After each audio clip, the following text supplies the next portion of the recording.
जो अपन ने पढ़ा है सेमिया उसकी विशेषता क्या थी? एक तो ये अनुवांशिक है, अनुवांशिक है नहीं। अब एक चीज ये ध्यान देना कि थैलेसीमिया इस प्रकार का एनीमिया है, अगर वो अपनी बॉडी में होता भी है तभी अपना हीमोग्लोबिन लेवल लगभग 10 के आसपास होता है। कितना होता है? एचबी लेवल लगभग अपना 10 के आसपास होता है। अब एचबी लेवल 10 के आसपास होता है, यानी कि थैलेसीमिया सीवियर की कंडीशन भी है, थैलेसीमिया की सीवियर की कंडीशन भी है, फिर भी अपना एचबी लेवल 10 के आसपास होता है और 10 के आसपास एचबी लेवल लगभग नॉर्मल होता है, लगभग नॉर्मल होता है। कई ऐसे पेशेंट है भारत के अंदर जिनका एचबी लेवल 10 के आसपास होता है, इसकी कोई जांच भी नहीं होती है, कोई जांच भी नहीं करवाता, नॉर्मल बॉडी चल रही होती है।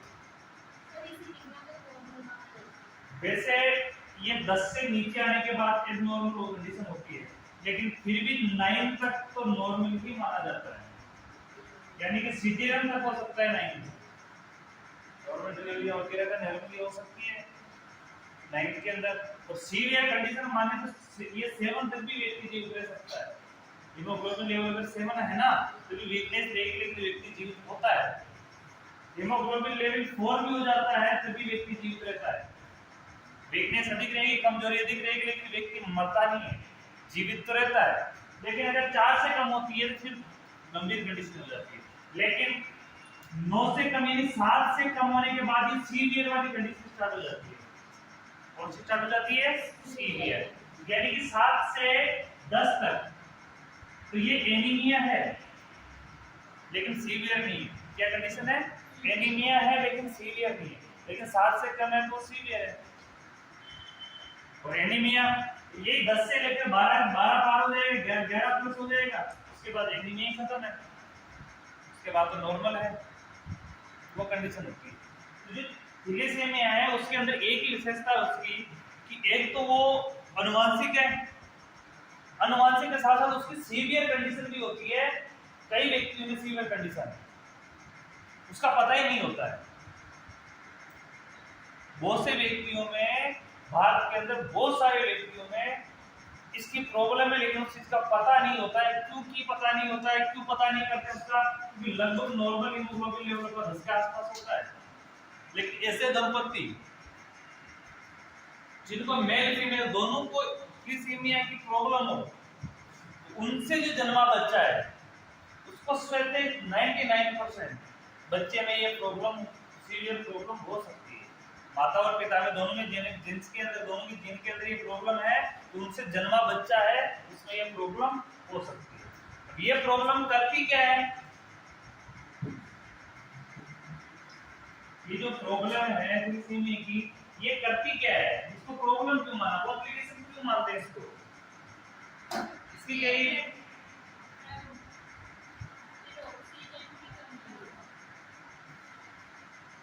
इसमें ग्लोबिन जो प्रोटीन है उसकी कमी आ जाती है। इसकी कमी आ जाती है, ग्लोबिन प्रोटीन की कमी आ जाती है। कमी के कारण सेल्स आरबीसी बढ़ती तो है, आरबीसी सेल बढ़ती तो है, वो गोल आकार होता है, बड़ा आकार भी होता है उसका, लेकिन फिर भी क्या होती है वो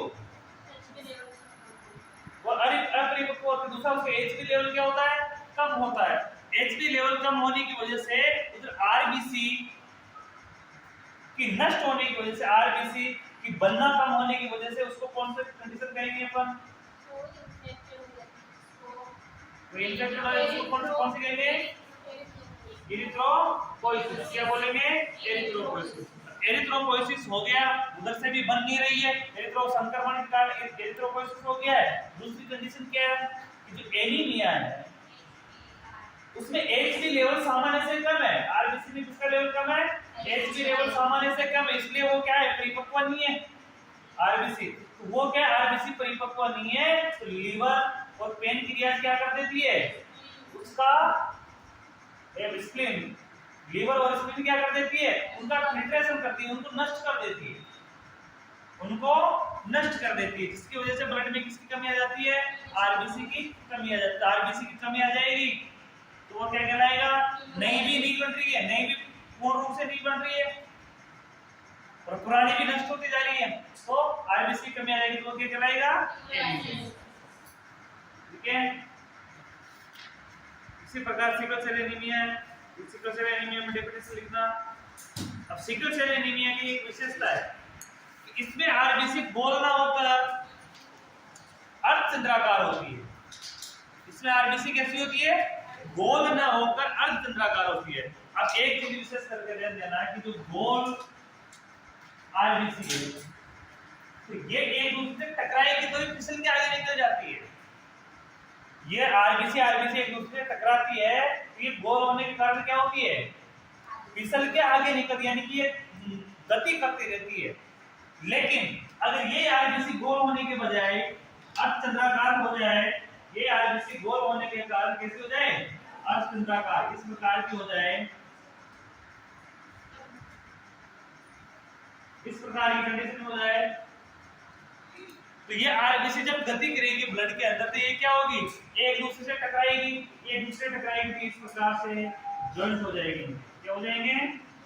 क्योंकि एक दूसरे में फंस जाएंगे, तो इस प्रकार से आरबीसी के गुच्छे बन जाते हैं। जब गोल होती है तो गोल तो गुच्छे नहीं बनेंगे, गोल तो टकराएगी, टकराने के बाद एक दूसरे में फिसलती हुई निकल जाएगी। लेकिन ये इस कारण होने की वजह से क्या होती है? एक दूसरे में अटक जाती है और जिससे गुच्छा बन जाता है। तो गुच्छा बनने की वजह से पूर्ण रूप से ब्लड में आरबीसी नहीं रहेगी। आरबीसी नहीं रहेगी तो क्या है? ब्लड में ऑक्सीजन का वहन भी क्या हो जाएगा? कम हो जाएगा। अब ऑक्सीजन का वहन कम हो गया तो वो क्या कहलाएगा? एनीमिया कहलाएगा। इस प्रकार के एनीमिया को कौन सा कहेंगे? Sickle cell. विशेषकर इसकी लैंग्वेज कठिन रहेगी सिकल सेल एनीमिया की, लेकिन समझोगे तो समझ में आएगी। थैलेसीमिया से भी कठिन लैंग्वेज है।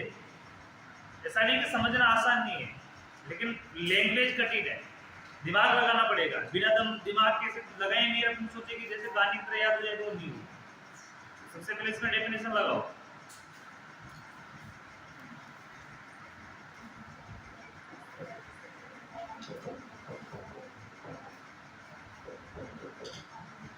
डेफिनेशन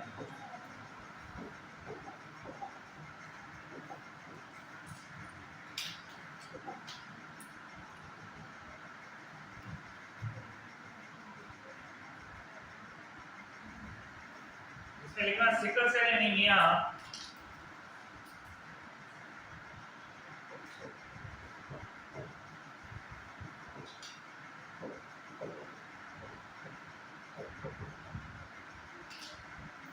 सिकल सेल एनीमिया एक आनुवंशिक विकार है। एक ही आनुवंशिक विकार है। सिकल सेल एनीमिया एक आनुवंशिक विकार है।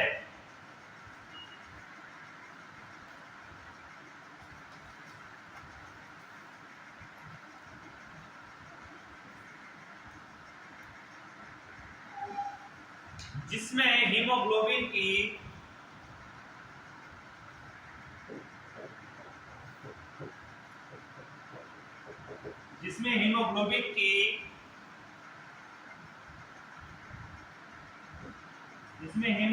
की बीटा चेन, बीटा श्रृंखला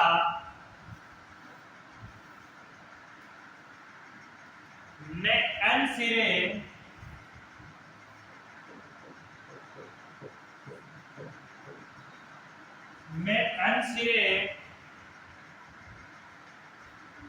की तरफ से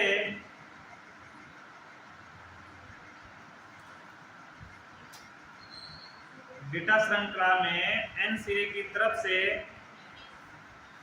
6वें स्थान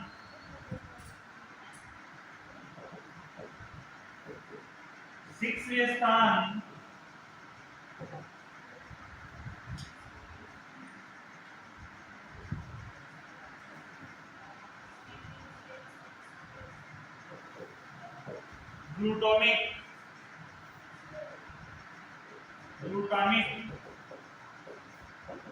एसिड, 6वें स्थान में ग्लूटामिक एसिड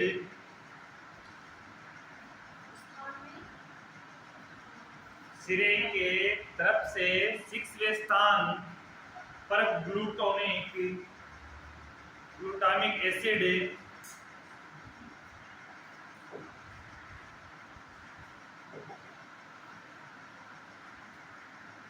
कोमा वेलिन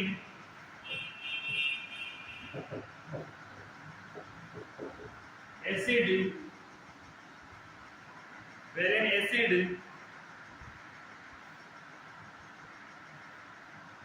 द्वारा प्रतिस्थापित कर दिया जाता है।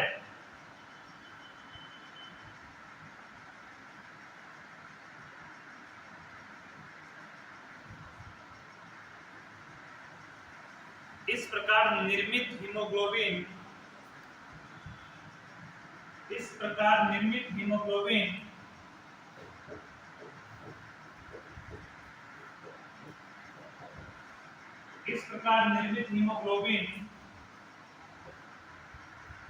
HbS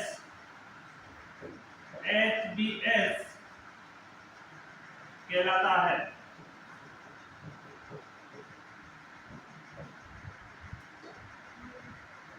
HbS कहलाता है।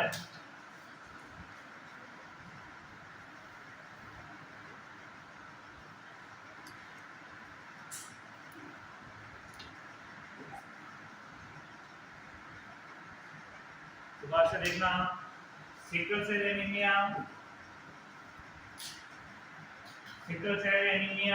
क्या है? एक आनुवंशिक विकार है जिसमें हीमोग्लोबिन की बीटा चेन, कौन सी? हीमोग्लोबिन की बीटा चेन का एन सिरा, कौन सा सिरा? एन सिरा के 6वें स्थान यानी 6वें स्थान के ग्लूटामिक एसिड और वेलिन एसिड, कौन से एसिड? ग्लूटामिक एसिड और वेलिन एसिड द्वारा प्रतिस्थापित कर दिया जाता है। क्या कर दिया जाता है? 6वें स्थान पर इन दोनों को प्रतिस्थापित कर दिया जाता है। इस प्रकार निर्मित हीमोग्लोबिन HbS कहलाता है। इस प्रकार निर्मित हीमोग्लोबिन क्या कहलाता है? HbS कहलाता है। समझ में आया कुछ? अब देखो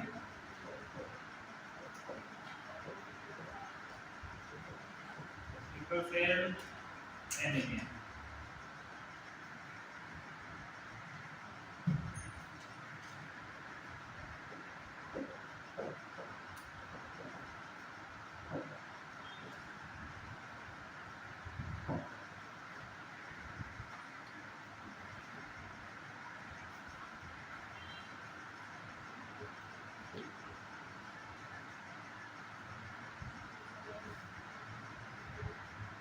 एक तो सिकल सेल एनीमिया में आरबीसी गोल ना होकर किस प्रकार से बन जाती है? इस प्रकार से हो जाती है। नॉर्मल आरबीसी ऐसी नॉर्मल हीमोग्लोबिन ऐसा होता है आरबीसी के अंदर, और ये आरबीसी ये पार्ट है इसके अंदर ये डॉट नजर आ रहे हैं आपको, व्हाइट डॉट, ये व्हाइट डॉट नजर आ रहे हैं, ये है नॉर्मल हीमोग्लोबिन। ये कौन से है? Normal haemoglobin. ये आरबीसी का मेन चित्र है, नॉर्मल आरबीसी का है। इसके अंदर इस ये डॉट के रूप में जो पाया गया ये क्या है? हीमोग्लोबिन है। और प्रत्येक हीमोग्लोबिन कितने ऑक्सीजन के अणु धारण करता है? 4 ऑक्सीजन के अणु धारण करता है। कितने? 4 ऑक्सीजन के अणु धारण करता है।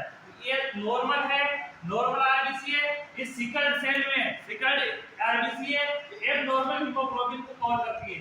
इसका आकार कैसा है? इसका पूरा आकार चेंज हो चुका है कि ये वाला हिस्सा ज्यादा अंदर घुस चुका है और ये कैसी हो चुकी है?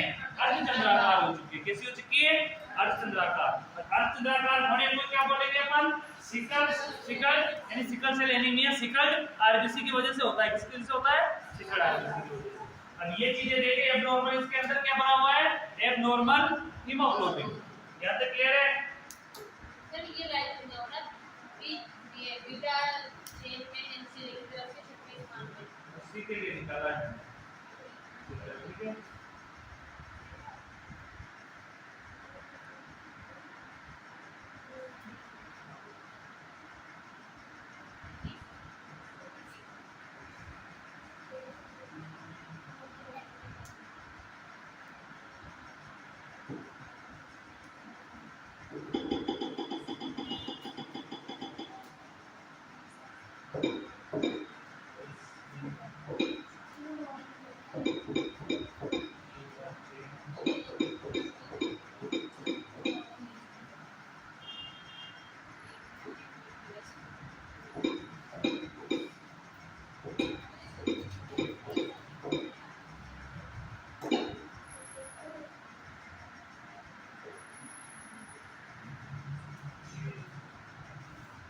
ये वाला सूत्र देख सकते हो, ये वाला भी देख सकते हो।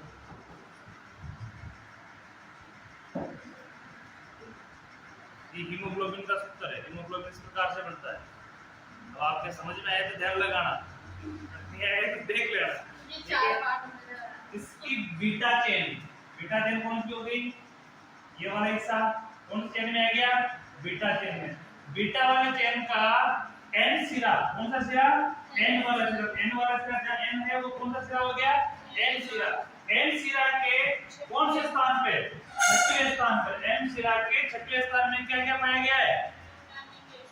ग्लूटामिक एसिड और वेलिन एसिड। ये पूरा वेलिन वाला दिखा नहीं इसमें, वेलिन वाला दूसरा होगा। लेकिन ये बीटा चेन का एन सिरा हो गया। इसके सिरा पे भी आगे से आगे जुड़ते जाएंगे इस प्रकार से, उसमें भी मिलते जाएंगे। तो कौन कौन से एसिड जुड़ेंगे?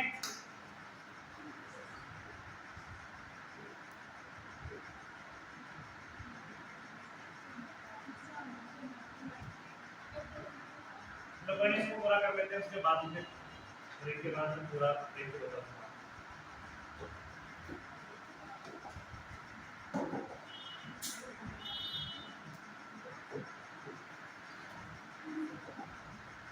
दोबारा से डेफिनेशन को समझना। सिकल सेल एनीमिया एक अनुवांशिक विकार है जिसमें हीमोग्लोबिन की बीटा श्रृंखला का एन सिरा, कौन सा? बीटा श्रृंखला का एन सिरा, जो 6वें स्थान पर क्या करता है? 6वें स्थान पर ग्लूटामिक एसिड और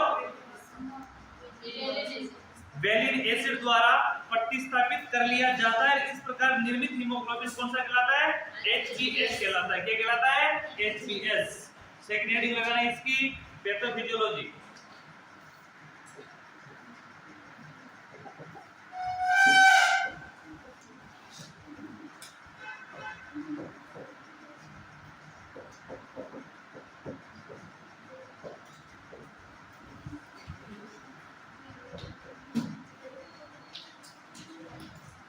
पैथोफिजियोलॉजी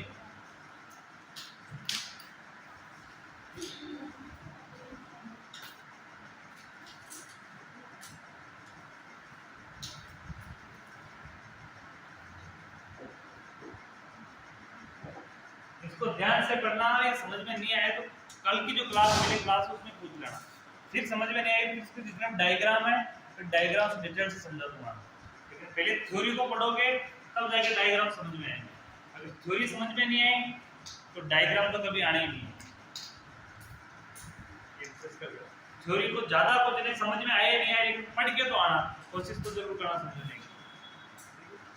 इतना डीपली है तो हुआ फिर आके दे रहा है सीधी एक बात करते ना कि ये अर्धचंद्राकार होते हैं और वो भी कहेगा वो, लेकिन वो आगे कहेगा। अर्धचंद्राकार का अलग सिस्टम है। सिकल सेल एनीमिया में सेल अर्धचंद्राकार होती है, लेकिन अर्धचंद्राकार की वजह से थोड़ी एनीमिया होता है। नहीं, इसमें जो ब्लड जो प्रवाह होता है ना वो जगह से तो वो आगे प्रोसेस है। अभी आगे सारी चीजें आ जाएगी। जैसे पैथोफिजियोलॉजी पढ़ रहे हैं तो उसके अंदर सारी चीजें आ जाएगी। अर्धचंद्राकार होती है, कैसी होती है, वो सारा चीज आ जाएगी। डिटेल से पढ़ाएगा। आगे लिखना है इसमें HbS की स्थिति।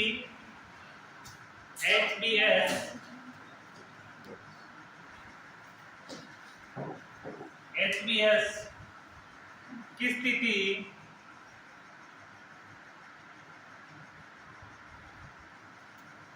समयुग्मजी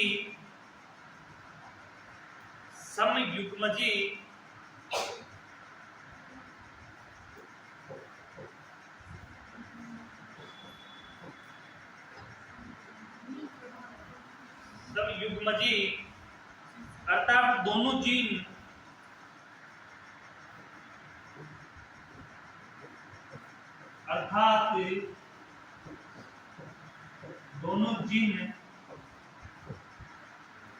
HbS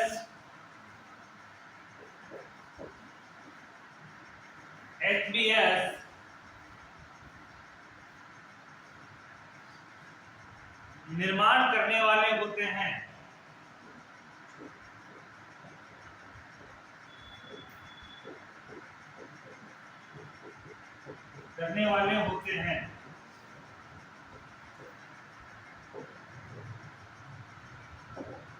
HbS समयुग्मजी अर्थात दोनों जीन कैसे होते हैं?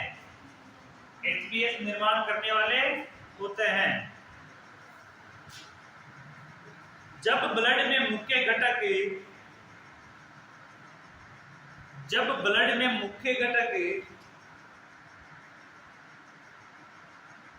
HbS हीमोग्लोबिन होता है, जब ब्लड में मुख्य घटक HbS हीमोग्लोबिन होता है,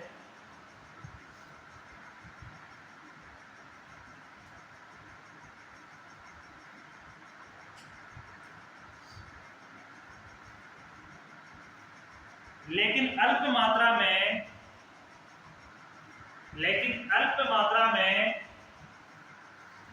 HbF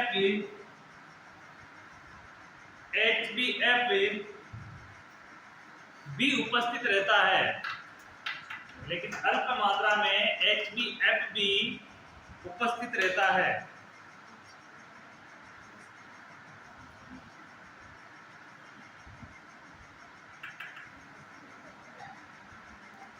लेकिन HbS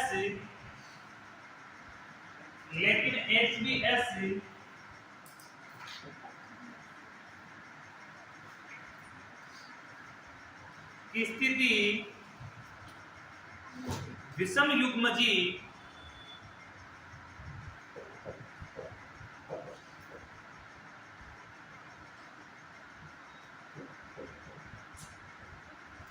हेटेरोजाइगस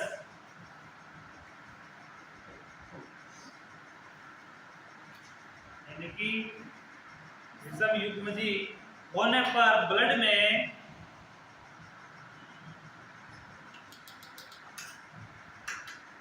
विषम युग्मजी होने पर ब्लड में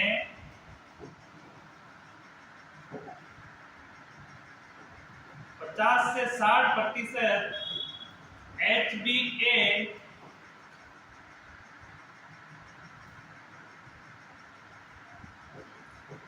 एवं 40% HbS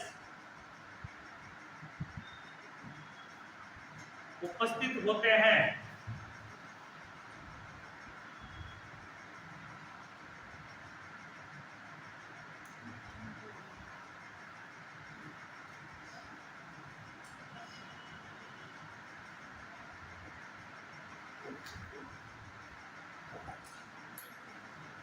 आगे लिखना, हेमोग्लोबिन S यानी कि HbS युक्त RBC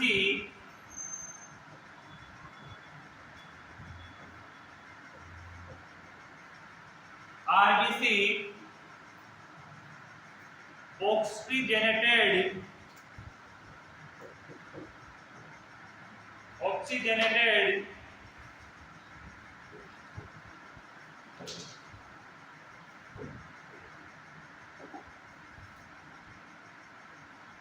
होने पर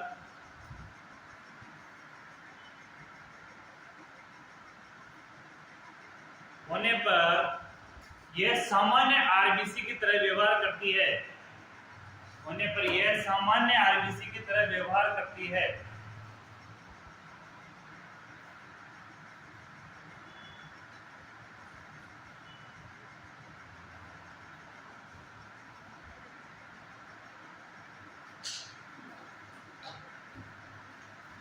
ये ऑक्सीजनेटेड होगा, इसमें हीमोग्लोबिन एस के आरबीसी के अंदर ऑक्सीजनेटेड होगा, तो ये आरबीसी के साथ करेगी व्यवहार सामान्य जैसे अर्धचंद्राकार तो है, लेकिन उसमें हीमोग्लोबिन ऐसे है, उसमें क्या है ऑक्सीजनेटेड है, तो वो आरबीसी के समान व्यवहार करेगी, सामान्य आरबीसी के समान व्यवहार करेगी। अगर यही हीमोग्लोबिन डीऑक्सीजनेटेड होता है, कैसा होता है, अगर यही हीमोग्लोबिन ऐसे क्या हो जाता है डीऑक्सीजनेटेड होता है, तो उस कंडीशन में क्या होता है वो आगे देखना, या तो पैराग्राफ चेंज करके लिख लो। यदि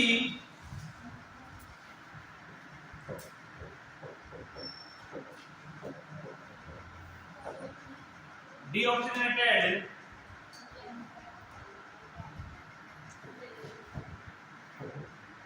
स्टेट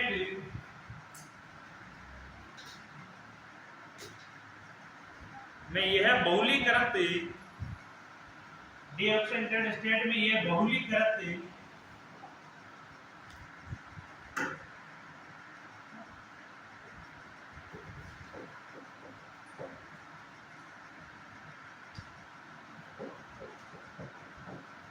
पॉलीमरेज बहुलीकृत कहेंगे इसे,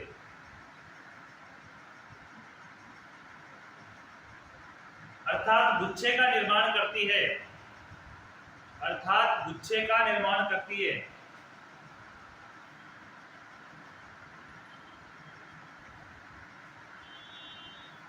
जिसकी आकृति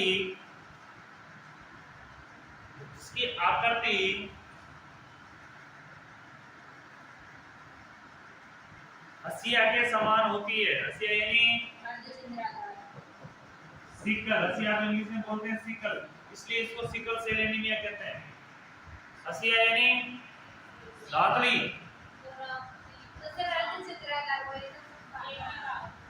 एक ही बात है, लेकिन अर्धचंद्राकार को सिकल नहीं कहते हैं। सिकल यानी किसको बोला गया है? हसिया को बोला गया है। हसिया यानी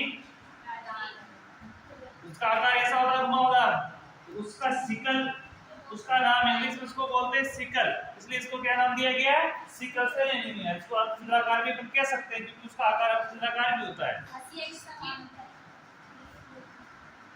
हसिया के समान होती है, इसलिए इसे सिकल सेल एनीमिया कहा जाता है। इसलिए इसे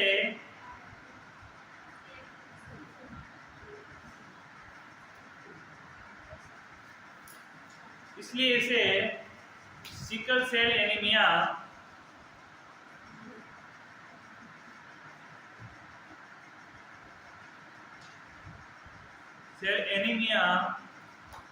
कहा जाता है।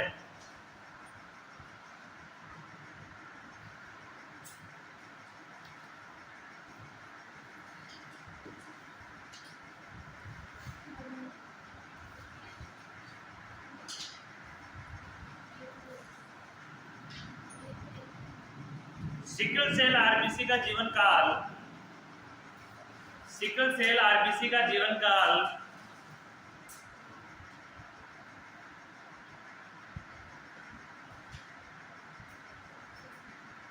सिकल सेल आरबीसी का जीवन काल कम होता है,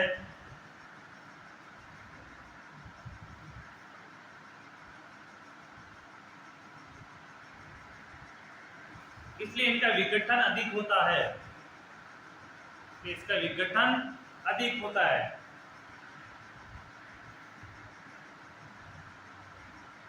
जिसके परिणाम स्वरूप एनीमिया हो जाता है, अधिक होता है, जिसके कारण एनीमिया हो जाता है, इसके कारण एनीमिया हो जाता है।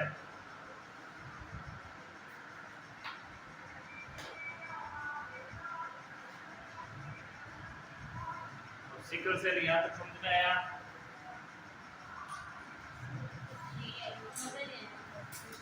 मजा आने वाली पूरे खाने की चीज पहले क्लास स्टार्ट करने से पहले बोला था कि इंटरेस्टिंग टॉपिक नहीं है, इसको समझना पड़ेगा कि एक दूसरे को इधर उधर जोड़ रखा है इसने, और इसमें इसको किसी को कोई टीचर भी साधारण तरीके से नहीं समझा सकता है। अपन तो वैसे तो बोल सकते हैं कि सिकल सेल एनीमिया किसे कहते हैं, हसिया के आकार, वो तो नॉर्मल डेफिनेशन अपन बना सकते हैं, वो डेफिनेशन हो सकती है, लेकिन पूर्ण रूप से सिकल सेल एनीमिया को समझना है इस पैथोफिजियोलॉजी को पढ़ना पड़ेगा। ये होता है पैथोफिजियोलॉजी का मतलब नहीं है, पैथोफिजियोलॉजी का मतलब एनीमिया स्टार्टिंग में पढ़ा है, उसके टू टाइप पढ़े अपन ने, पैथोलॉजी और फिजियोलॉजी, उसको पढ़ो समझ में आ जाएगा पैथोलॉजी और फिजियोलॉजी क्या है। नहीं मैं दोनों अलग-अलग से कि साथ में वो साथ में इसलिए कि फिजियोलॉजी यानी फिजिकली और पैथोलॉजी यानी बीमारी से, यानी बीमारी के दौरान जो शरीर में बनता है। बिल्कुल, फिजिकली तो यानी कि फिजिकल से हो गया, शरीर के कार्य के द्वारा हुआ एनीमिया। अब कार्य के द्वारा खान पान भी हो सकता है और अन्य का अनुवांशिक भी हो सकते हैं। और पैथोलॉजी जीवाणु से होने वाला एनीमिया। तो पैथोफिजियोलॉजी दोनों प्रकार के साथ में पढ़ रहे हैं तुम, तो ये पैथोफिजियोलॉजी है। इसको वापस से समझ लेना, ध्यान से समझना। सिकल सेल एनीमिया कैसा एनीमिया है? अनुवांशिक है। अनुवांशिक एनीमिया है। इसके अंदर क्या होता है? हीमोग्लोबिन की बीटा सेल का एन सिरा, कौन सा सिरा? हीमोग्लोबिन की बीटा सेल का एन सिरा। नॉर्मल याद रख सकते हो, नॉर्मल, ध्यान को केंद्रित करोगे, नॉर्मल याद रखोगे, ऑटोमेटिक आपको पूरी लाइन याद हो जाएगी। अलग अलग मत पढ़ो, उसको एक साथ पढ़ोगे तो अच्छे से याद हो जाएगी। एक तो सिकल सेल एनीमिया क्या है? अनुवांशिक है। दूसरा इसका अनुवांशिक है, लेकिन इसका गुण क्या है? तो गुण यही है कि एनीमिया की बीटा चेन, सेरनी हीमोग्लोबिन की बीटा चेन का एन सिरा के छठवें भाग, एन सिरे का छठवें भाग पर कौन कौन से एसिड उपस्थित है? ग्लूटामिक एसिड और वेलिक एसिड। कौन सा? वेलिक एसिड उपस्थित है। अब इनकी वजह से क्या हो जाता है? प्रतिस्थापित कर दिया जाता है, यानी कि इस स्थान में इनको प्रतिस्थापित कर दिया जाता है। इस प्रकार निर्मित हीमोग्लोबिन क्या कहलाता है? HbS कहलाता है। HbS कहलाता है। जैसे मानना कि जैसे ये Hb है, हीमोग्लोबिन है। हीमोग्लोबिन की इसके 4 चेन है। हीमोग्लोबिन की कितने चेन है? 4। नॉर्मल से 4 भाग है। अल्फा, बीटा, गामा और डेल्टा। हीमोग्लोबिन के 4 चैम्बर बना दिए, जिसमें कौन सी चेन करनी है अपने को? Beta chain. बीटा चेन ये इधर वाली है, तो ये कौन सी चेन हो गई? Beta chain. अगर अल्फा बोलता तो ये वाली हो जाती, और डेल्टा बोलता तो ये वाली हो जाती, गामा बोलता तो ये वाली हो जाती। तो अपन कौन सी बोल रहे हैं? Beta chain. बीटा चेन तो बीटा से आगे जाएगी, बीटा की दूसरी श्रृंखला बीटा चेन उधर जाएगी। अब बीटा चेन का एन सिरा, बीटा चेन का एन सिरा, ये एन वाला सिरा है। एन वाले सिरे के 6वें स्थान पर, एन वाले सिरे के 6वें स्थान पर एन से सिरा जुड़ता जाएगा, लेगा 6वें स्थान पर। एक तरफ तो क्या लिखा हुआ है? एक तरफ तो कौन से एसिड को स्थापित कर रखा आपने? ग्लूटामिक एसिड को। किसको? ग्लूटामिक एसिड को। यानी कि इस तरह में अपन ने एन के 6वें स्थान पर अपन ने एक सिरे पे किसको स्थापित कर दिया? प्रतिस्थापित कर दिया ग्लूटामिन को। और एक तरफ किसको कर दिया? वेलिन एसिड को। तो इस प्रकार से निर्मित एनीमिया क्या कहलाएगा? HbS। क्या कहलाएगा? HbS anaemia. इस प्रकार का एनीमिया क्या कहलाएगा? HbS एनीमिया या हीमोग्लोबिन HbS कहलाता है। HbS का मतलब होता है हीमोग्लोबिन S। बिल्कुल सिकल मान सकते हैं, HbS सिकल पे काउंट होता है। HbS को सिकल मान सकते हैं। HbS जैसे अपन ने पढ़ा HbA यानी एडल्ट, HbF यानी फीटस, और HbA2 भी एडल्ट ही होता है, ठीक है। और HbA2 पढ़ा अपन ने, HbA2 में अपन ने टाइप पढ़ा है। पहला टाइप तो कौन सा पढ़ा HbA2 में? थैलेसीमिया। और सेकंड कौन सा है? Sickle cell anaemia. Sickle cell anaemia को किस नाम से जाना आपने? HbS के नाम से। किस नाम से जाना है? HbS के नाम से, ठीक है। तो अपन ने क्या किया? HbS के बीटा श्रृंखला के एन सिरा के 6वें स्थान पर किसको प्रोजेक्ट कर दिया? ग्लूटामिक एसिड को, वेलिन एसिड को। इस प्रकार से निर्मित हीमोग्लोबिन क्या कहलाएगा? HbS। क्या कहलाएगा? HbS। अब पढ़ते हैं इसको पैथोफिजियोलॉजी। पैथोफिजियोलॉजी क्या समझा रही है? वो ये कह रही है कि HbS के समयुग्मजी होता है। समयुग्मजी यानी अगर HbS के बीटा श्रृंखला के 2 खंड चलते हैं, यानी कि ये बीटा श्रृंखला है, इसको मानते अपन हीमोग्लोबिन की ये बीटा श्रृंखला है। इससे 2 चीजें निर्माण हो रही है समान युग्मज में, यानी कि ये 2 भागों में डिवाइडेड हो रही है। तो क्या डिवाइडेड होगी? HbS इधर होगा और HbSc इधर होगा। अब दोनों तरफ HbS है तो क्या होगा? समयुग्मजी समान रूप से युग्मज है। इसके आगे वाली लाइन पढ़ना कि HBS निर्माण करने वाला होता है, दोनों जीन HBS निर्माण करने वाला होता है, यानी कि इसके दोनों जीन दोनों तरफ क्या निर्माण कर रहा है, HBS निर्माण कर रहा है। अब HBS निर्माण कर रहा है, दोनों एक समान है, एक समान है, इसको क्या बोलेंगे अपन, समयुग्मजी। क्या बोलेंगे, समयुग्मजी। समयुग्मजी का मतलब है एक ही समान युग्मज होना। ये तो चीज समझते हो, यानी एक चीज से दो चीजें बनी है और दोनों क्या बनी है, एक ही समान बनी है, वो क्या कहलाएगी, सतयुग्मजी। सतयुग्मजी है, लेकिन तब ब्लड में मुख्य घटक HB हीमोग्लोबिन होता है। जब ब्लड में मुख्य घटक क्या होता है, HBS हीमोग्लोबिन होता है। ब्लड का मुख्य घटक HBS हीमोग्लोबिन होता है। जब HBS हीमोग्लोबिन है तो इसके साथ साथ कौन सा होगा, दूसरा कुछ मात्रा में, यानी कि अधिक मात्रा में HBS होगा और कुछ मात्रा में HBF होगा। कौन सा होगा, HBF। अपन ने पढ़ा है कि HBF में एक क्वालिटी है, HBF हीमोग्लोबिन में एक क्वालिटी है। एक तो फीटस में तो पाया जाता है, दूसरी इसकी ऑक्सीजन सेवन की क्षमता इसमें ज्यादा है। HbA की अपेक्षा इसमें ऑक्सीजन वहन की क्षमता इसके अंदर ज्यादा है, तो इसकी मात्रा पाई गई है, अब मात्रा पाई गई तो ऑक्सीजन वहन की क्षमता ज्यादा है। अब ऑक्सीजन वहन की क्षमता ज्यादा है, इसके साथ मिलकर ये क्या हो जाएगा, ऑक्सीजनेटेड।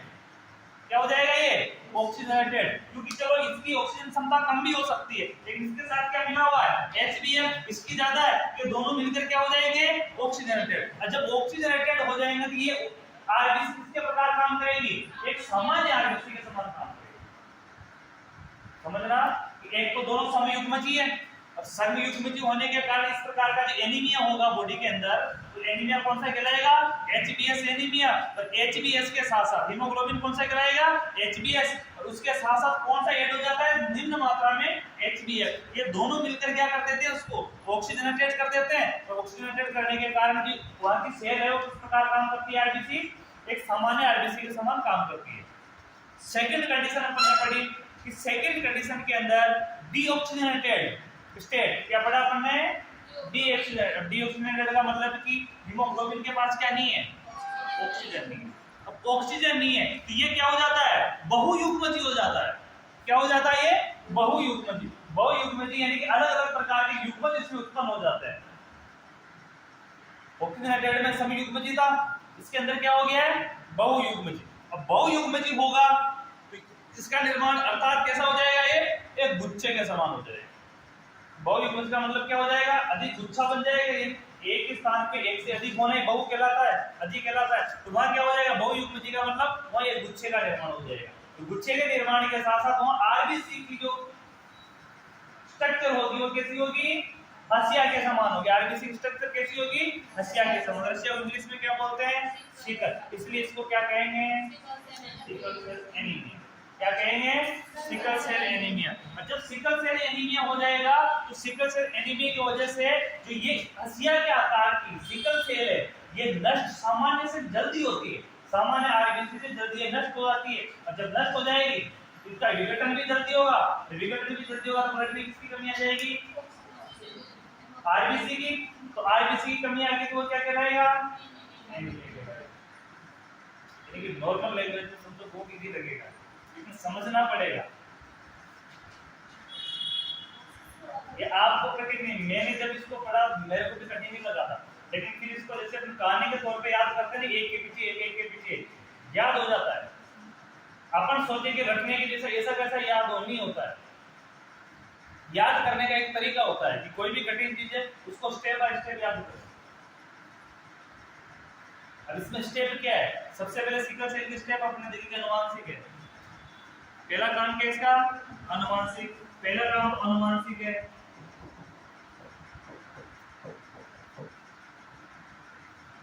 यहां तक ठीक है। अनुवांशिक के बाद अनुवांशिक है, इसका गुण क्या है, इसकी क्वालिटी क्या है। गुण यानी क्वालिटी होता है, क्वालिटी क्या है, इसमें क्वालिटी ये है कि हीमोग्लोबिन HB का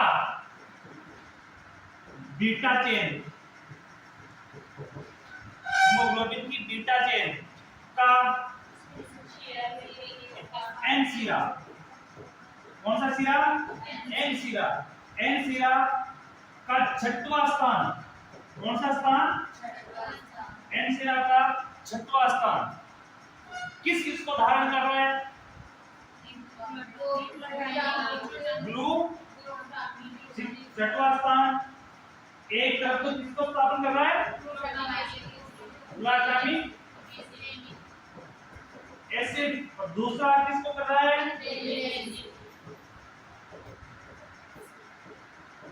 एसिड। यानी कि इसका छठवां स्थान एक तरफ तो ग्लूटामिक एसिड को धारण करता है, एक तरफ किसको धारण कर रहा है? Glutamic acid. इनके दोनों के प्रतिस्थापन से, इनके दोनों के क्या है? दोनों का प्रतिस्थापन है, यानी कि दोनों एक एक स्थान में प्रतिस्थापित हो गए, रुक गए। इनके प्रतिस्थापन से जो हीमोग्लोबिन का निर्माण होता है, किसका निर्माण होता है? हीमोग्लोबिन का, Hb का निर्माण होता है। और Hb के निर्माण को क्या कहा जाता है? HbS कहा जाता है। इसको इस प्रकार से याद करो, अच्छे से याद होता है, सीधी सीधी लैंग्वेज में याद हो गया। उसके बाद अपन ने पैथोफिजियोलॉजी पढ़ा है। पैथोफिजियोलॉजी में अपन ने एक ही चीज पढ़ी है कि HbS समयुग्मजी क्या होता है? समयुग्मजी। समयुग्मजी यानी कि दोनों स्थान पर एक ही चीज का निर्माण हो रहा है। दोनों स्थान पे किसका निर्माण हो रहा है? एक ही स्थान का निर्माण हो रहा है, एक ही चीज का निर्माण हो रहा है। और दोनों स्थान में एक ही चीज का निर्माण हो रहा है, तो यानी कि HbS HbS। अब ब्लड में भी किसकी मात्रा बढ़ गई? ब्लड में हीमोग्लोबिन है, हीमोग्लोबिन कौन सा है? ब्लड में हीमोग्लोबिन भी कौन सा हो गया? HbS। कौन सा हीमोग्लोबिन हो गया? HbS। अब HbS के साथ कौन सा प्लस हो रहा है? निम्न मात्रा में कौन सा प्लस हो रहा है? HbS। कौन सा मात्रा हो रहा है? HbS। अब HbF होने के कारण ये कौन सा हो गया है? ऑक्सीजनेटेड। कौन सा हो गया है? ऑक्सीजनेटेड। तो ऑक्सीजनेटेड हो गया, इसकी वजह से ये आरबीसी किस प्रकार से काम कर रही है? आरबीसी नॉर्मल आरबीसी के समान काम कर रही है। ये तो पहला काम हो गया। इसके बाद सेकंड काम स्टार्ट होता है कि सेकंड में लिखा कि डीऑक्सीजनेटेड। अगर ये आरबीसी कैसी होती है? डीऑक्सीजनेटेड है। कैसी है? डीऑक्सीजनेटेड। लेकिन अगला देखना, डीऑक्सीजनेटेड। अब डीऑक्सीजनेटेड स्टेट है। अब डीऑक्सीजनेटेड होने की वजह से ये क्या हो जाती है? आरबीसी कैसी हो जाती है? बहुयुग्मजी। ध्यान देना, डीऑक्सीजनेटेड होने की वजह से आरबीसी कैसी हो जाती है? बहुयुग्मजी। बहुयुग्मजी।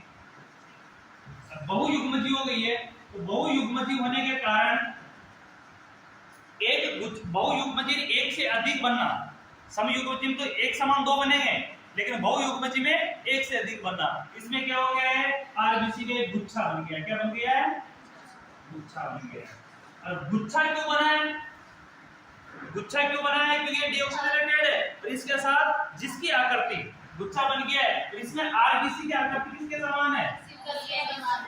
गुच्छा बनने का कारण देखते हैं। इसमें आरबीसी का आकार सिकल के समान है। कैसा है? सिकल के समान है। सिकल के समान। सिकल के समान होने के कारण इसको क्या कहा जाता है? Sickle cell anaemia. क्या कहा जाएगा इसको? Sickle cell anaemia. और सिकल सेल एनीमिया होने की वजह से, इस सिकल का आकार होने की वजह से इसका जीवन काल क्या होता है? काल कम हो जाता है। किसका जीवन काल? आरबीसी का। किसका कम हो जाता है? आरबीसी का। जब आरबीसी का जीवन काल कम हो जाएगा तो आरबीसी का क्या होगा? विघटन। क्या होगा? विघटन। तो विघटन होगा तो आरबीसी खत्म हो जाएगी। तो आरबीसी विघटन होने की वजह से क्या हो जाता है? एनीमिया। क्या हो जाता है? एनीमिया। इस प्रकार शॉर्ट नोट्स तैयार होते हैं। बड़ी थ्योरी का शॉर्ट नोट्स बनाते हैं ना अपन अपने रफ कॉपी में। ये शॉर्ट नोट्स कभी भी मैनुअल कॉपी में नहीं होता है। ये कौन सी कॉपी मांगते हैं? Rough copy. रफ कॉपी में याद करने के लिए इस प्रकार से नोट बनाए जाते हैं, नोट्स बनाए जाते हैं। इनको बोलते हैं शॉर्ट नोट्स। मजीद तो करती है क्या इसमें एक लिखाई थी आप लेकिन एचपीएस की स्थिति विषम युग्म से होने पर ब्लड में 50 से 60% एचपीए और 40% एचपीएस उपस्थित होते हैं ये विषम युग्म से कहाँ पर लगती है ये अपने ब्लड में एचबीसी हीमोग्लोबिन बढ़ा होकर मात्रा एचबीएफ में उपस्थित हो जाती है, यानी कि दोनों मात्राएं किसमें उपस्थित है, एचबीएस में। लेकिन जब ऐसी कंडीशन की समयुग्मजी से ये विषम युग्मजी में हो जाते हैं, क्या हो जाते हैं, समयुग्मजी से विषम युग्मजी में हो जाते हैं, इनके दो खंड हो जाते हैं, दोनों खंड हुए रहते हैं, दोनों खंड हुए रहते हैं, एक तो एचबीएस और एचबीएफ। एचबीएस की मात्रा कितनी हो जाती है, 50 से 60%, और एचबीएफ की मात्रा कितनी हो जाती है, 40%। और ये दोनों मिलकर ये भी क्या हो जाते हैं, ऑक्सीजनेटेड। और अपन ने इसको शॉर्ट में बढ़ाया, इसमें इस लाइन को कोड दिया था, और डायरेक्ट अपन ने सब यूजन से पढ़ लिया था, लेकिन विषम युग्मजी में ये चीज हो जाती है। एचपीए कहते हैं एचपीए 40% हां एचबीए 40%, एचबीए 40% ऐसे कि जैसे इसमें एचबीएस होता है ऊपर वाले विषम युग्मजी में, एसपीएफ ऑक्सीजन सेवन अधिक करता है, और दूसरी कंडीशन इसके अंदर एचबीए ये भी सेवन तो करता है ऑक्सीजन का, इसके साथ ये मिल रहा है, दोनों भी क्या करेंगे, ऑक्सीजनेटेड हो जाएंगे। क्यों, क्योंकि इसकी भी 40% मात्रा उसमें है।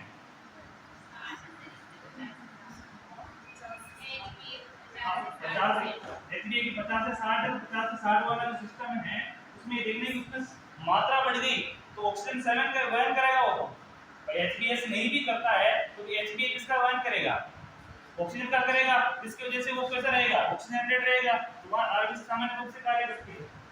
आगे देखना इसके डायग्नोसिस, आपको राइट साइड होना लगेगा सर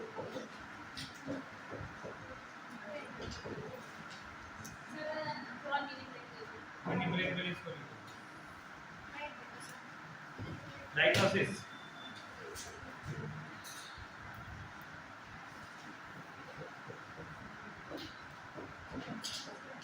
रेटिकुलोसाइट,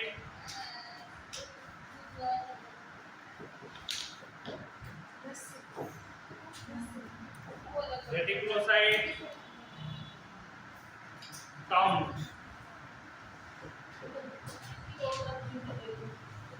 रेटिकुलोसाइट काउंट, पहला डायग्नोसिस लिखना रेटिकुलोसाइट काउंट।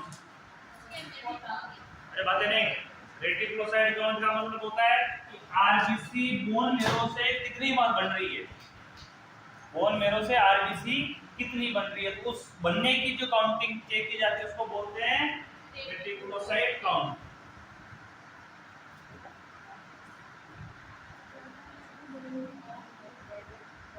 यानी कि अपना बोन मेरो आरबीसी का निर्माण कर रहा है या नहीं कर रहा है उसकी काउंटिंग चेक करने के लिए टेस्ट किया जाता है, ब्लड टेस्ट की है।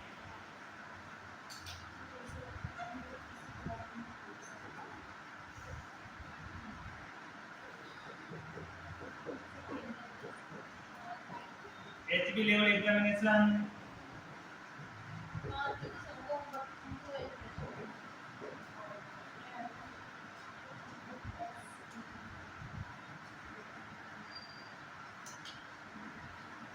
एचबी लेवल काउंट करवाने के लिए अपने गवर्नमेंट हॉस्पिटल में कौन से हॉस्पिटल में कौन सा टेस्ट करवाया जाता है, सीबीसी कौन सा करवाया जाता है, कंप्लीट ब्लड काउंट। इसमें आरबीसी, डब्ल्यूबीसी, प्लेटलेट सारा काउंट हो जाता है, एचबी लेवल भी उसी में आ जाता है।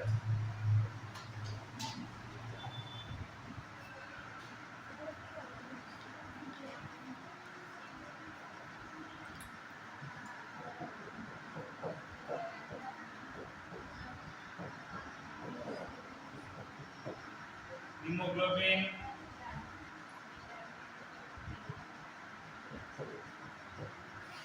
इलेक्ट्रो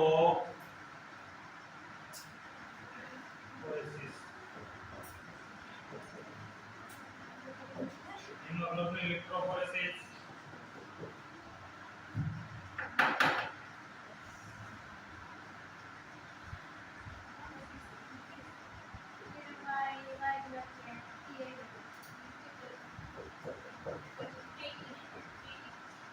कितना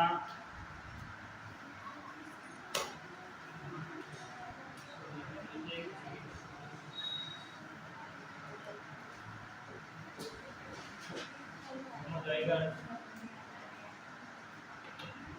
एवं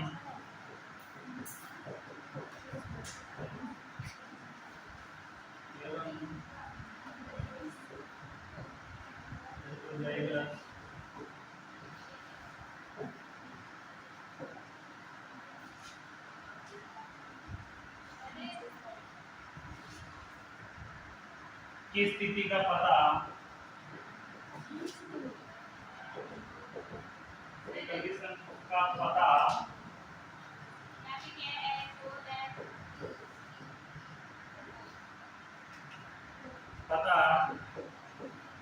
HBS मात्रा के आधार पर किया जाता है।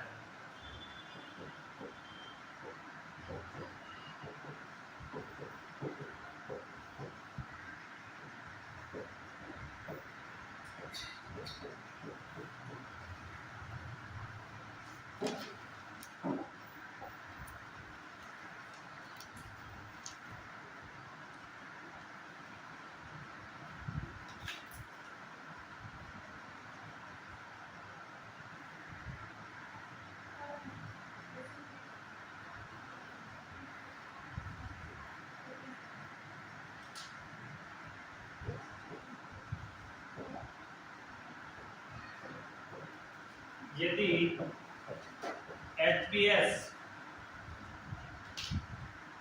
की मात्रा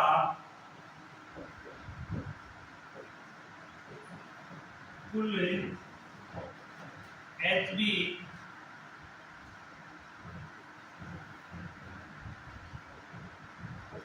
की मात्रा के 40% से कम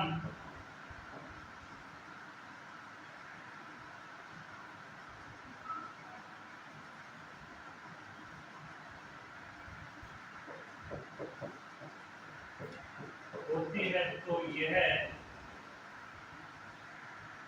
है तो यह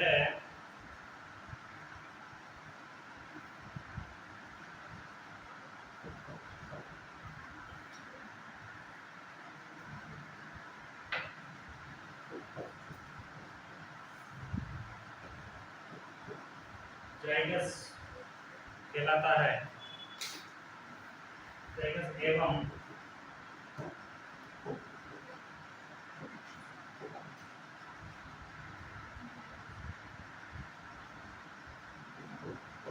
HBS की मात्रा 40% से अधिक हो तो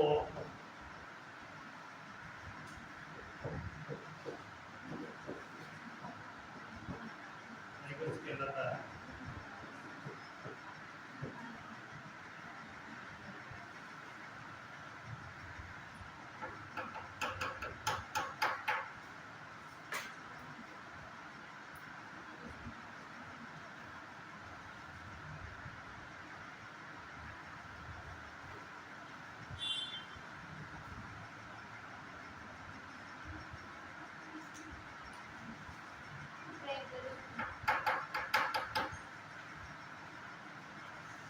इसमें दिया हुआ है कि यदि HBS की मात्रा के आधार पर किया जाता है, यदि HBS की मात्रा कुल HB की मात्रा से यानी कुल हीमोग्लोबिन 100% अपनी बॉडी का जिसकी मात्रा के 40% से कम होता है यानी उसके 40% HBS कम होता है, ये क्या कहलाएगा?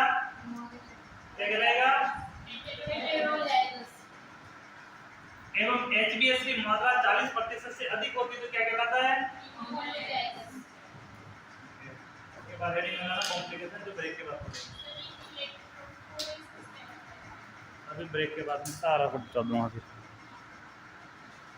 फिर आते और आए उस दिन तो ध्यान दे लो।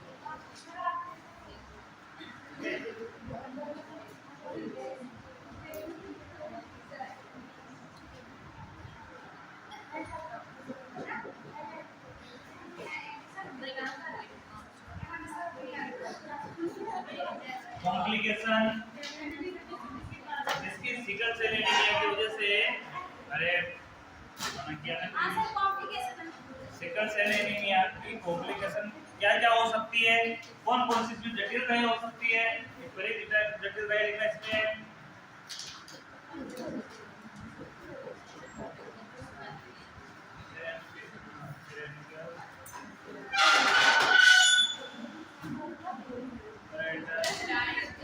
मोबिलिटी, अरे बातें नहीं,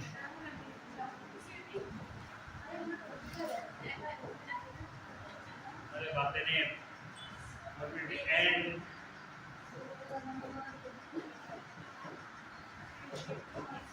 mortality increase. Natal mortality and morbidity increase.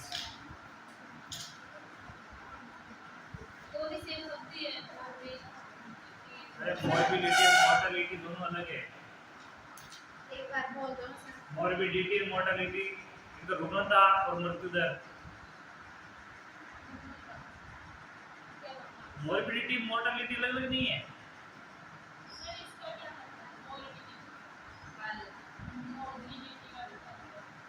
इसका मतलब रुग्णता अस्वस्थता होता है, इसका मतलब होता है मृत्यु दर। मृत्यु एक ऐसा व्यक्ति कि प्रसव के दौरान या तो वो गंभीर बीमार है या प्रसव के दौरान उसकी मृत्यु हो चुकी है, ये दोनों इंक्रीज हो जाता है। ठीक है, प्रसव कालीन रुग्णता और मृत्यु दर इंक्रीज।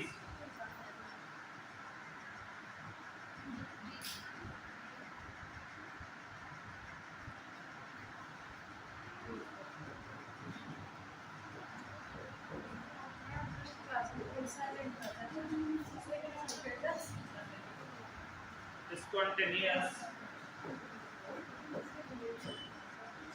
abortion,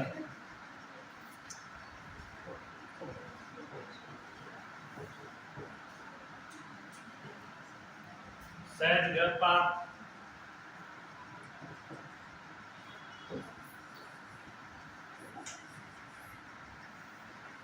मृत्यु दर रुग्णता दर तो बढ़ी है ना आप लोगों ने, इसलिए कहा नहीं बढ़ी है।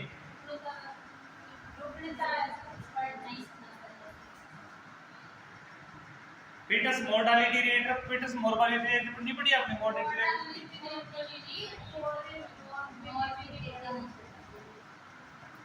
बढ़ी है, कॉपी खोल के देखो, morbidity mortality दोनों बढ़ी है।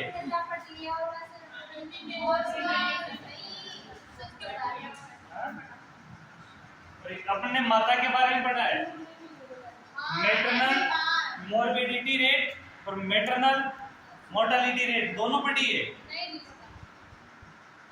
नोटबुक के निकाल के देखना। अरे कम्युनिटी में पढ़ा है, मैं बोल तो रहा हूँ, इंग्लिश शब्द नहीं लिखा है और रुग्णता लिखा है, वो नाम अलग चेंज किया हो, लेकिन पढ़ा जरूर है। MMR IMR दोनों का मतलब दोनों ही होता है।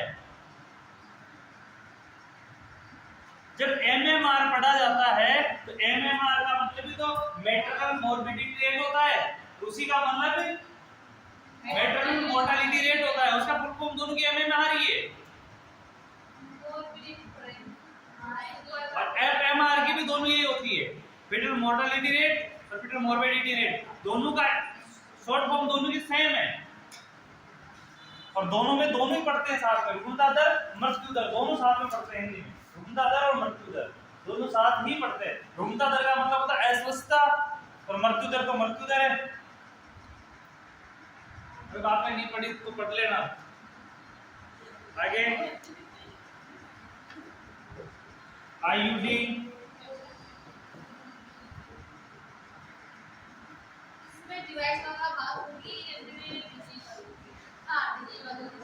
प्रीटर्म लेबर,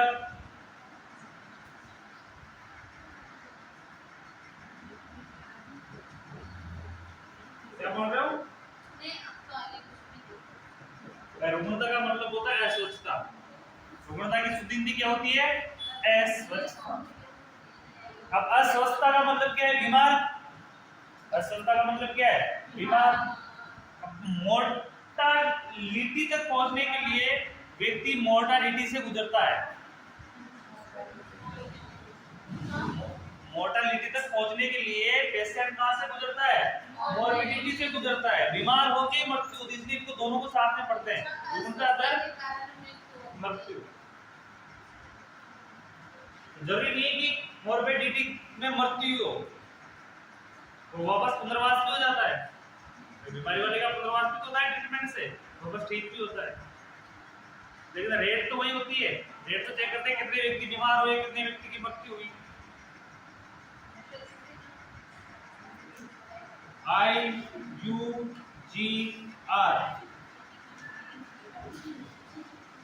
IUGR की फुल फॉर्म क्या होती है? इधर से पीछे से, अरे आवाज नहीं, क्या होती है? खड़े हो जाओ, जल्दी खड़े हो जाओ। IUGR की फुल फॉर्म क्या होती है और IUD की फुल फॉर्म क्या होती है?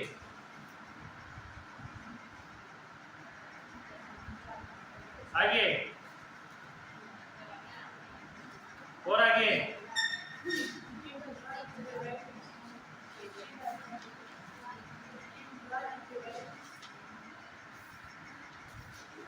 इंट्रायूटेराइन जीका, इधर से अनिता खड़े हो जाओ,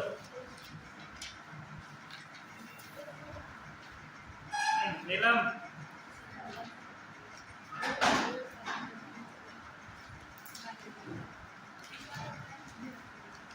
इंट्रायूटेराइन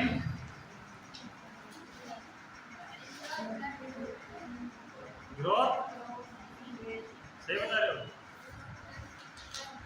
बिल्कुल बैठो। IUD की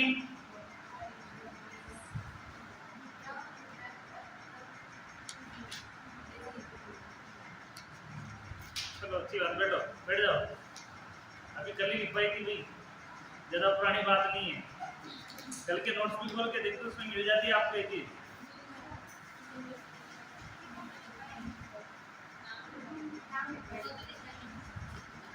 अरे नाम लिखवाई तो बताया तो होगा इसको कौन,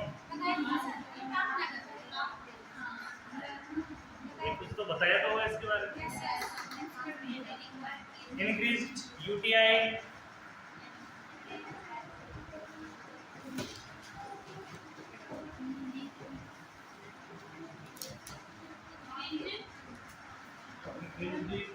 UTI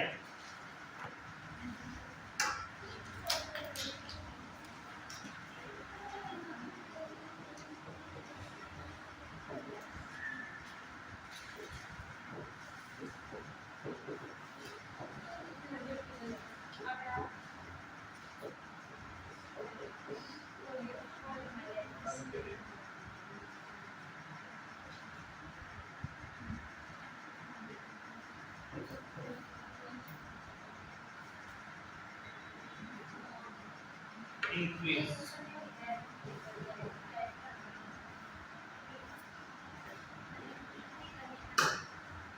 maternal morbidity and mortality increase,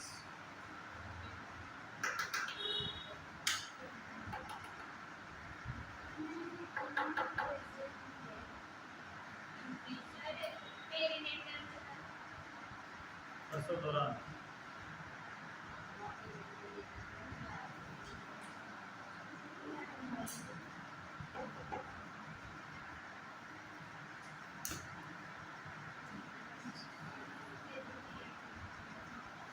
heading लगाओ मैनेजमेंट,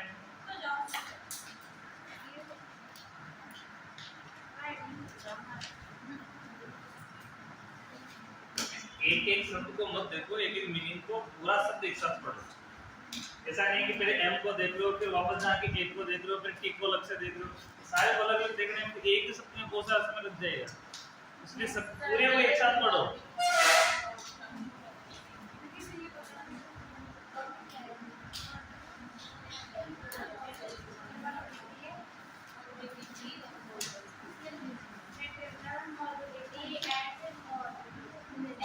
हेडिंग लगाओ मैनेजमेंट,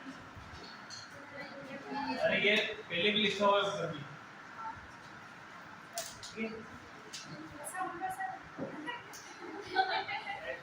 आप एक ही शब्द बार बार आ रहा है, फिर उसके बारे में किसी से बात करो, ये बहुत शर्मनाक बात है आपके लिए। अरे बातें नहीं, मैनेजमेंट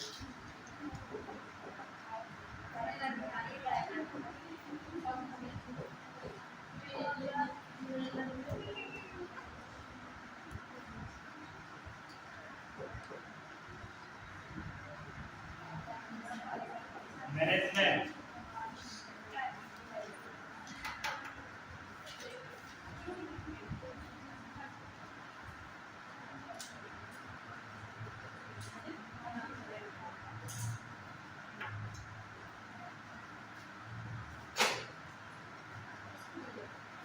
इसमें लिखना फर्स्ट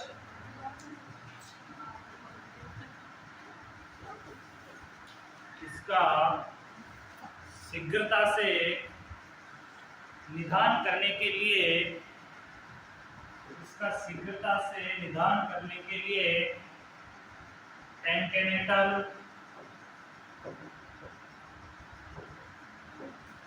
पीरियड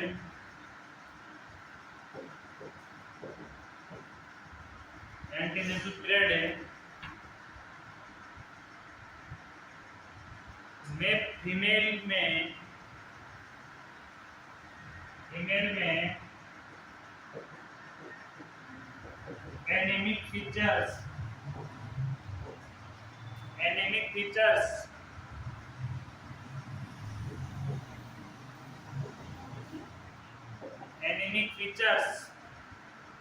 की उपस्थिति की जांच की जाती है। इसका शीघ्रता से निदान करने के लिए एंटीनेटल पीरियड में स्त्री में एनेमिक फीचर्स की जांच की जाती है।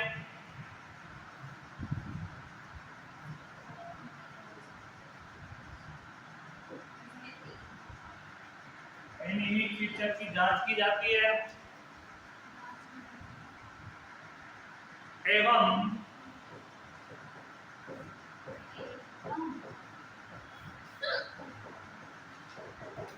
हीमोग्लोबिन संबंधी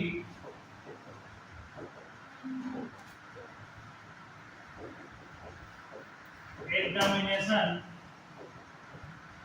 किया जाता है। हीमोग्लोबिन संबंधी एग्जामिनेशन किया जाता है।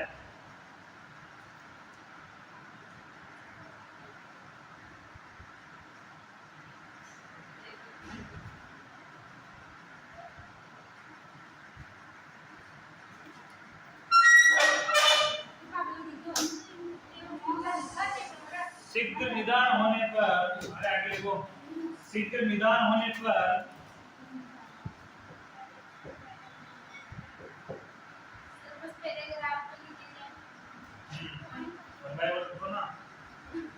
शीघ्र निदान होने पर सेवरिटी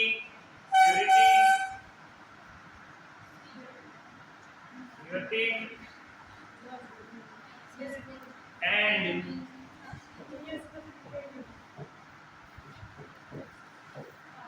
असेसमेंट सेवरिटी का असेसमेंट किया जाता है। सेवरिटी का असेसमेंट किया जाता है।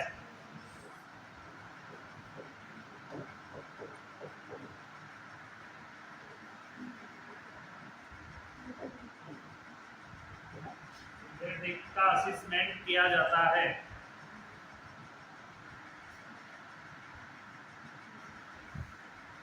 एवं कंडीशन के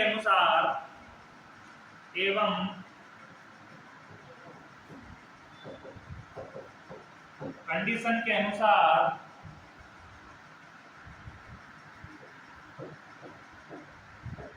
जेनेटिक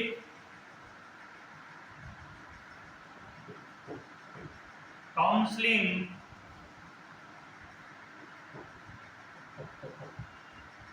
की जाती है।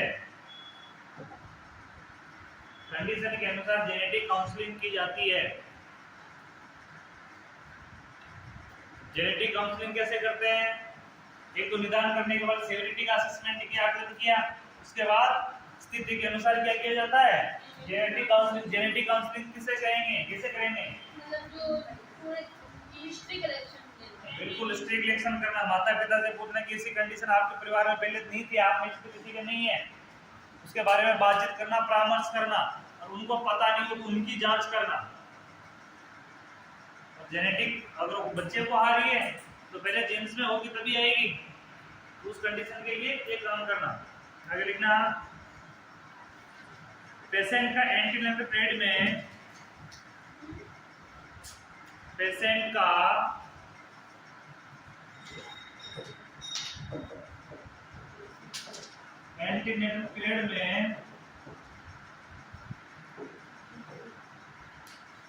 का एंटीनेटल पीरियड में सावधानी पूर्वक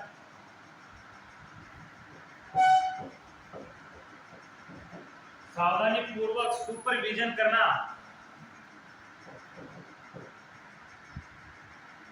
सावधानी पूर्वक सुपरविजन करना।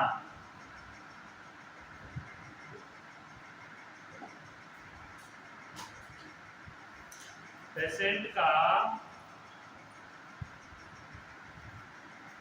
एंटीनेटल पीरियड में सावधानी पूर्वक सुपरविजन करना,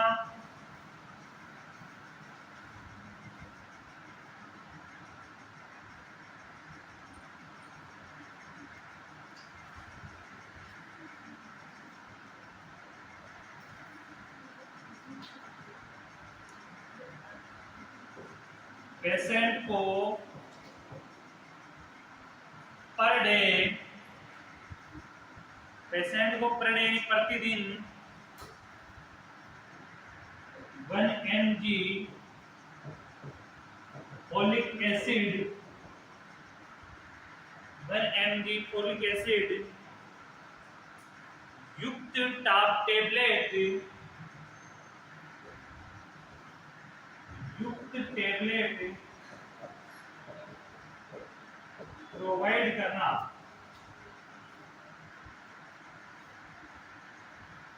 प्रोवाइड करना।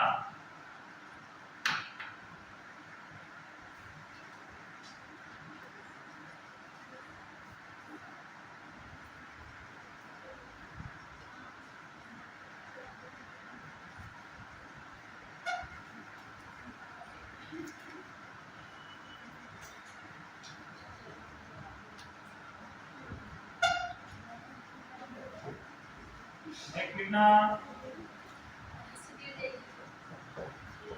डॉक्टर की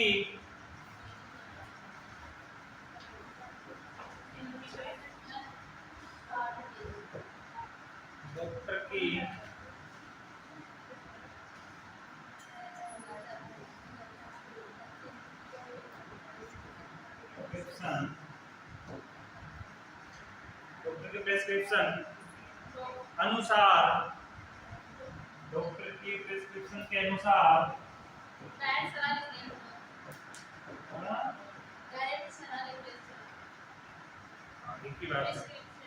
के अनुसार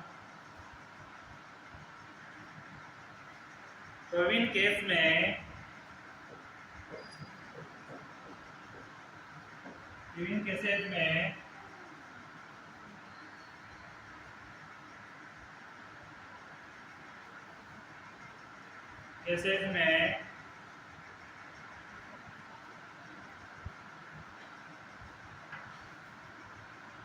रोगी को यानी पेशेंट को आयरन सप्लीमेंट,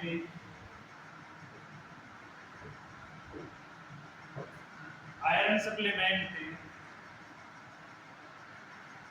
प्रोवाइड करना चाहिए।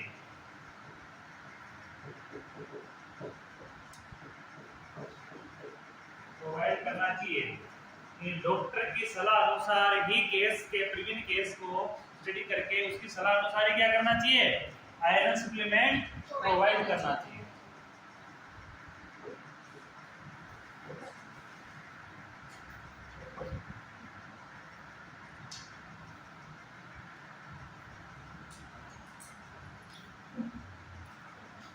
लिखना, लगभग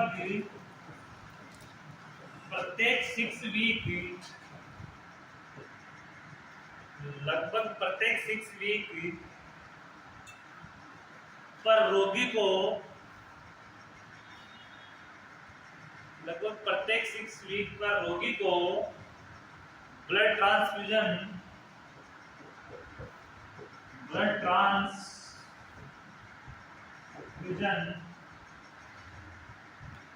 करना चाहिए।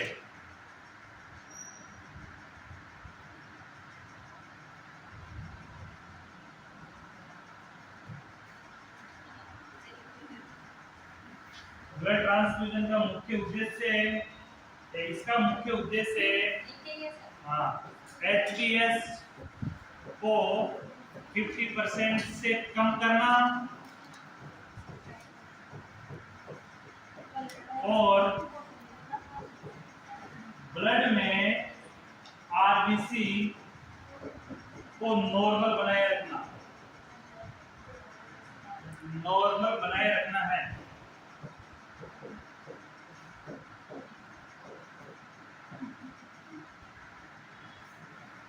ब्लड ट्रांसफ्यूजन का मुख्य उद्देश्य एचबीएस को 50% से कम करना और ब्लड में आरबीसी को नॉर्मल बनाए रखना।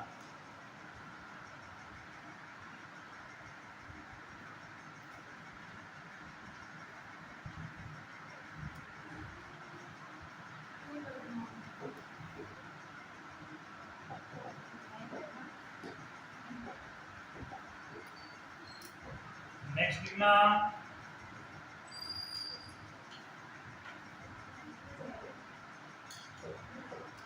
आवश्यकता अनुसार पेशेंट को हॉस्पिटल में एडमिट करना चाहिए।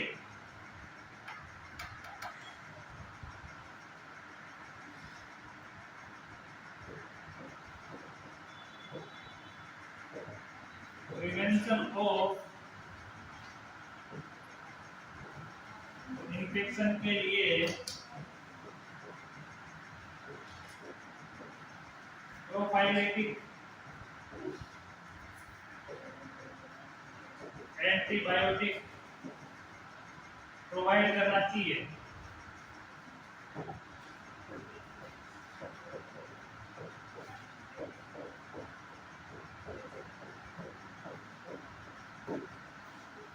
प्रिवेंशन ऑफ इन्फेक्शन के लिए प्रोफाइलेटिक एंटीबायोटिक प्रोवाइड करना चाहिए।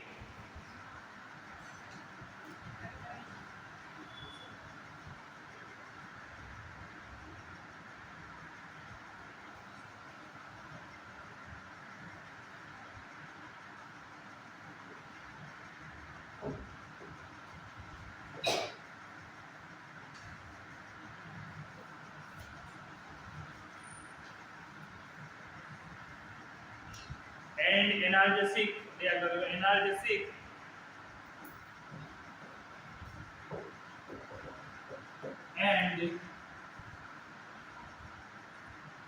एनाल्जेसिक के रूप में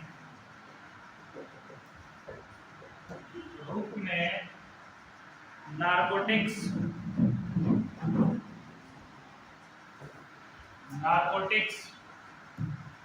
का उपयोग किया जाना चाहिए।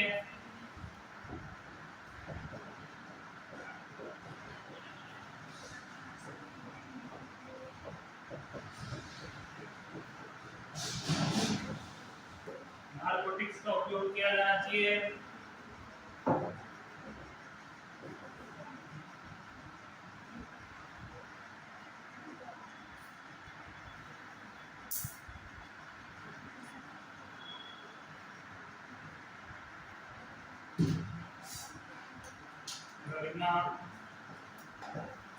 fetus growth को असेसमेंट करने के लिए यूएसजी की जानी चाहिए। यूएसजी की जानी चाहिए।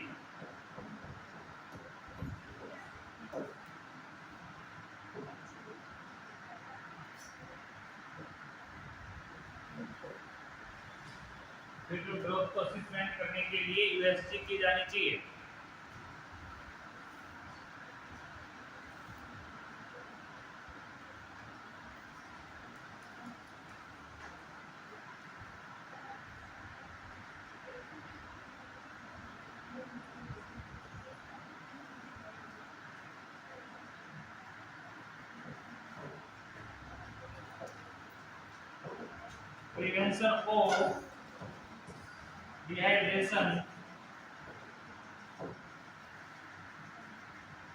Prevention of dehydration के लिए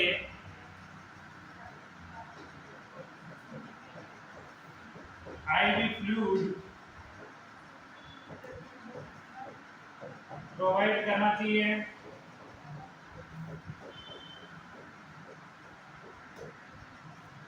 IV फ्लूइड प्रोवाइड करना चाहिए।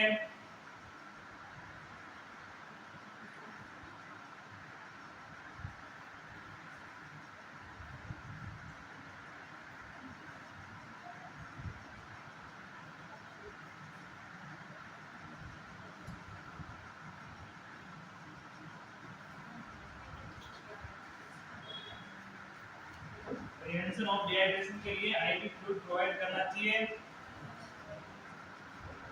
पेशेंट की लेबर एंड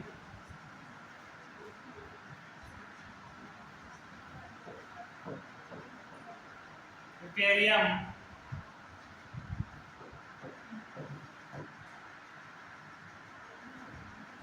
के दौरान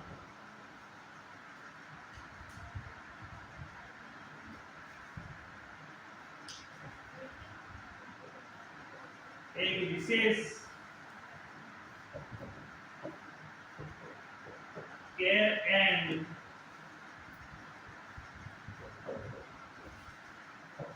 ट्रीटमेंट प्रोवाइड करना चाहिए।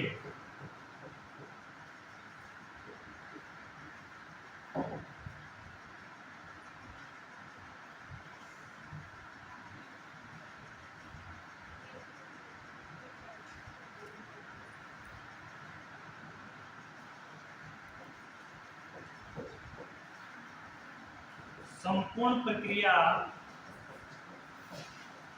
में कंडीशन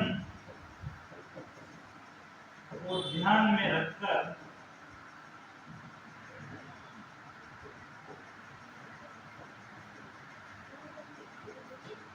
केयर प्रोवाइड करनी चाहिए।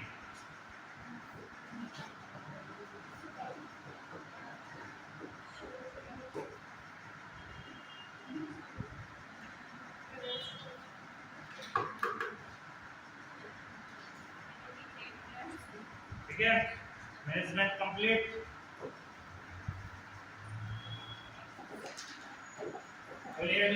Main jaundice in pregnancy।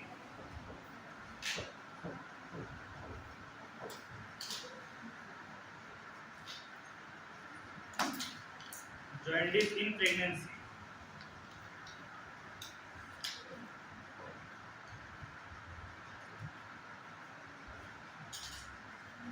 गर्भावस्था में पीलिया।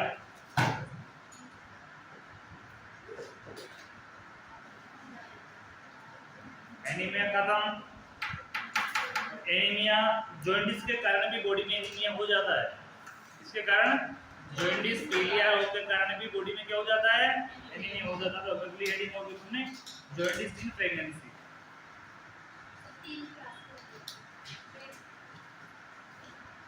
लगी क्लास